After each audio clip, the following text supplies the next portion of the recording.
ஆனால் ஒன்றை மட்டும் கூறிக்கொள்ள ஆசைப்படுகிறேன். கடற்கரையில் கபடி ஆடும் நண்டுகளுக்கு வயக்காட்டு நண்டுகளைப் போல கில்லி ஆட தெரியாது. கடலாமைக்கு வெள்ளாமை பார்த்து பழக்கம் கிடையாது. காட்டாமைகள் நாட்டாமைகளைப் போல வெத்திலை போட்டு சொம்பிலே புளிச்சென்று துப்பியவாறு தீர்ப்பு சொல்லவும் தெரியாது. பூனைக்கு மணிகட்ட பூனை அணிக்கு தெரியாமல் யானை போல நிமிர்ந்து நிற்கும் தோனிக்கு மணிகட்டி சீண்டி பார்க்க நினைக்கலாம்.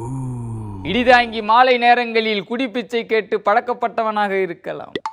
அதற்காக கொண்ட கொள்கையை மறந்து மடிப்பிச்சை கேட்பான் என்று மட்டும் நினைத்து விட வேண்டாம். இடிதாங்கி என்பவன் சாதுவாகத்தான் இருப்பான் என்று மட்டும் நினைக்க வேண்டாம். இந்த சாதுவை சீண்டிவிட்டால் ட்விட்டர் மூலம் அந்நிய பாஷையில் கிச்சு கிச்சு மூட்டிவிடவும் தயங்க மாட்டான் என்று எச்சரிக்கிறேன். சாது மிரண்டால் காண்டாகும், இடிதாங்கியிடம் போண்டாவை காட்டினால் சமரசமாகி விடுவான் என்று நினைக்கிறார்கள். இடிதாங்கி பார்ப்பதற்கு அம்மாஞ்சி போல இருந்தாலும் நாக்கிலே திருப்பாச்சியை வைத்திருக்கிறான் என்பதை மட்டும் மறந்துவிட வேண்டும். இடிதாங்கி ஒரு கருத்தில் உடும்பு பிடியாக இருந்தான் என்றால் உடனே உன் பேச்சு காய் என்று கூறி ஒதுங்கிவிடலாம். அல்லது கமுக்கமாக கூட்டி சென்று இந்த இரும்பு உடம்புக்கு மேலே உருட்டுக்கட்டைகளை கொண்டு குறும்பு செய்து பழகலாம்.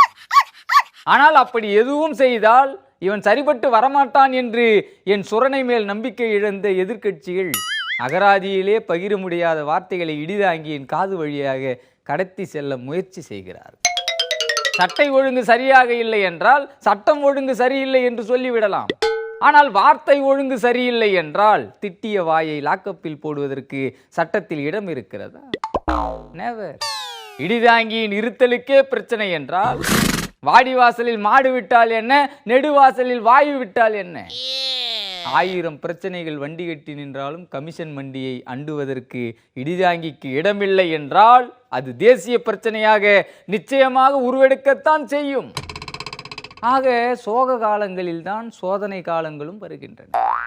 கனி நழுவி பாலில் விழுவதற்கும் பால் நழுவி பால்கனியில் விழுவதற்கும் உள்ள இடைவெளியில் நடக்கும் சோதனைகளை வெல்வதற்கு நாக்கும் தேவைப்படுகிறது, நாசிக்கும் தேவையாக இருக்கிறது.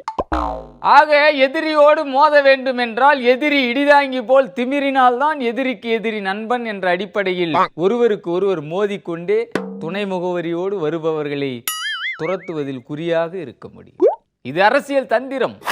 எதிர்க்கு புதிராக நிற்பவர்களிடையே 1000 வேறுபாடுகள் இருக்கலாம். ஆனால் உள்ளுக்குள் 1008 ஒற்றுமைகள் இருந்தால்தான் மாறும் ஆட்சியில் மாறி மாறி கல்லா கை மாறும் என்ற உண்மையை கூறி உங்கள் எல்லோரையும் எச்சரித்து விடைபெறுகிறேன். நன்றி, வணக்கம்.